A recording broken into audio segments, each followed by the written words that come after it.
विशेष व्यंजन व मिष्ठान बनाएंगी। हम सब मिलकर सेवन करेंगे और विश्व भ्रमण करने जाएंगे अपने क्रूज पर। ये!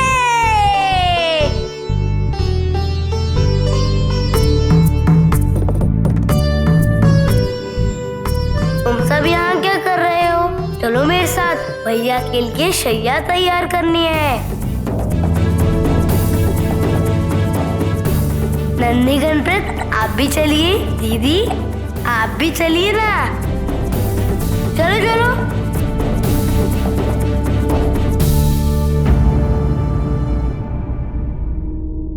यदि महादेव स्वयं कार्तिकेय को बुलाने नहीं जाते तो अब कार्तिकेय भी कैलाश लौट जाएगा। तो ये आपकी उद्विग्नता का कारण क्यों है देवराज? महादेव और माता पार्वती को एक साथ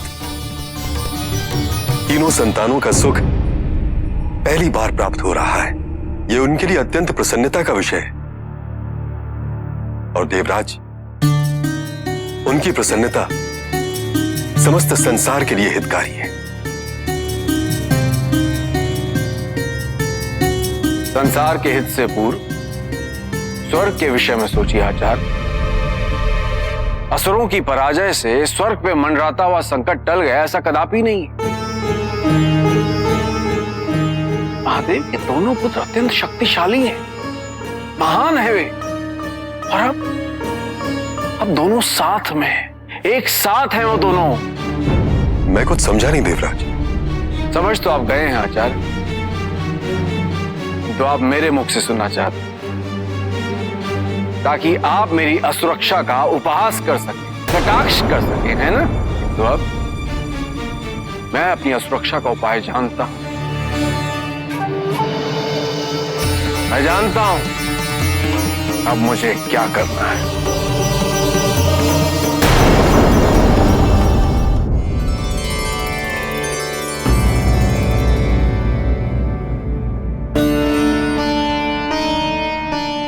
आप क्या सोच रहे हैं स्वामी? कार्तिकेय गणेश के जन्म को सहज रूप से स्वीकार नहीं कर सका है।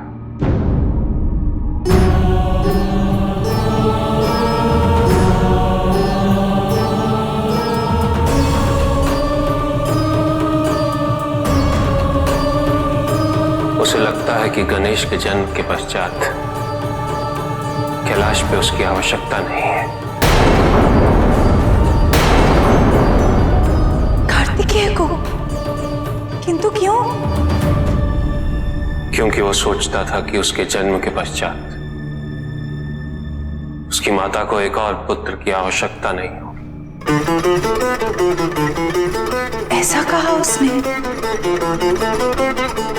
हाँ पार्वती,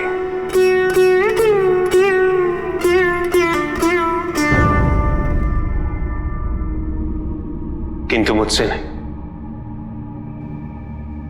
अपनी बहन अशोक सुंदरी से। जब वो दक्षिण क्षेत्र में उससे मिलने गई थी।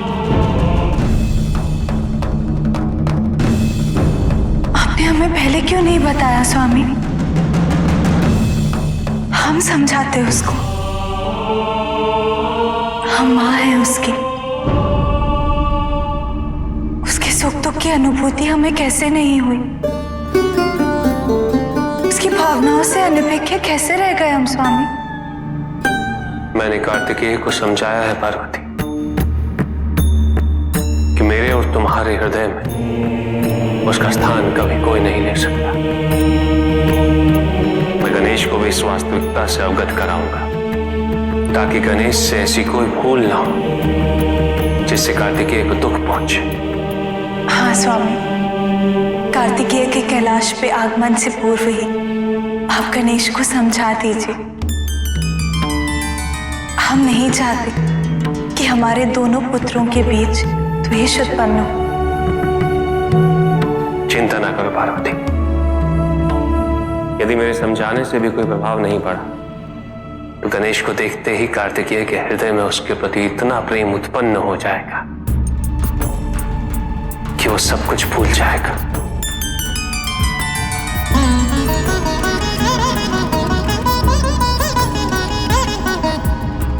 हमारे पुत्र गणेश की ये भी एक विशेषता है।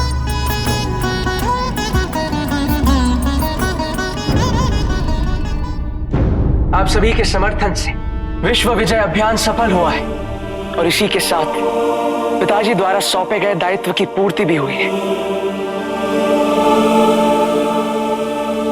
किंतु अभी मेरे माता पिता की ये इच्छा है कि मैं कैलाश वापस लौट जाऊं।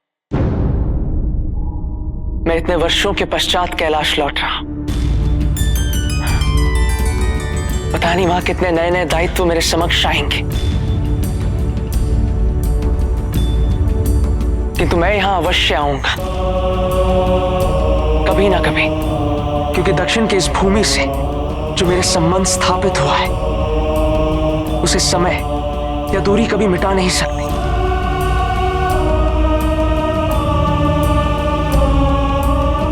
जिस प्रेम के बंधन में आप सभी ने मुझे बांध लिया है उसकी डोर अब कभी भी छूट नहीं सकती। सेनापति मुर्गन की जय! सेनापति मुर्गन की जय! सेनापति मुर्गन की जय! सेनापति मुर्गन की जय! और रखो, यहाँ भी रखो, वहाँ भी रखो, तो सीधा करो ना। ये और लेके आओ, इतने से सैया कैसे बनेगी?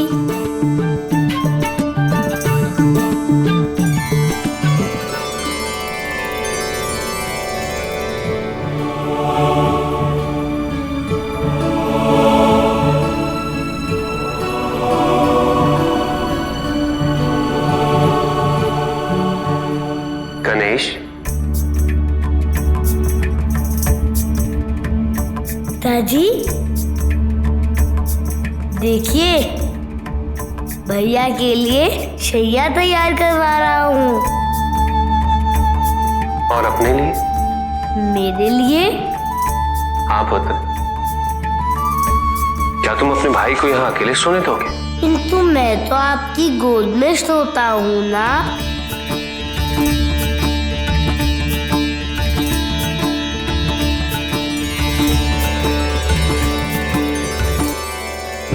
सेनापति मुर्गन, मैं तो देवराज होने के अधिकार से आपको एक नए अभियान का दायित्व सौंपने के लिए आया, किंतु यहाँ की सूचना मिली कि आप दक्षिण छोड़ के वापस कैलाश की ओर प्रस्थान कर रहे हैं। क्या ये सत्य है? देवताओं के राजा कदाचित ये भूल रहे हैं कि मैं ना तो उनका दास हूं और ना ही उनका सेनापति। इसलिए मुझे नया दायित्व सौंपने का अधिकार उन्हें कदापि नहीं है। युद्ध भूमि में शत्रुओं से पराजित होना गौरवान्वित कराता है, किंतु अपने ही परिवार के किसी सदस्य से पराजित होना ऐसी क्षति से उभरना कठिन ही नहीं अपितु असंभव है।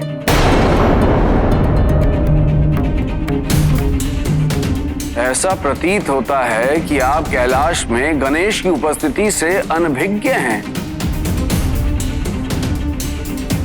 आप अनभिज्ञ हैं कि कैलाश में अब चारों ओर गणेश की लीला ही दिखाई देती है। गणेश नटखट है और वीर भी। गणप्रिय तो उसी की चर्चा करते रहते।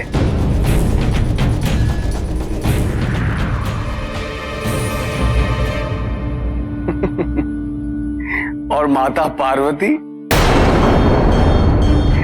वो तो गणेश को अपने सामने से एक क्षण के लिए भी ओझल नहीं होने देती।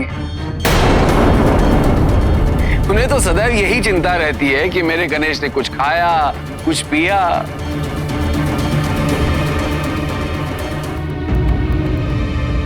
और जानते हैं, गणेश को महादेव की गोद में सोने का सौभाग्य भी प्राप्त हुआ है।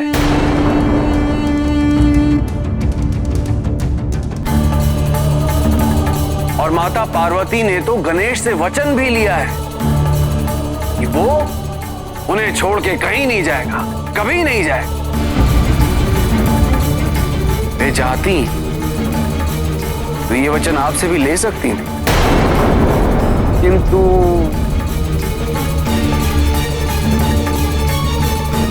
ये तो यही दर्शाता है कि वहां कैलाश में गणेश सबको प्रिय है।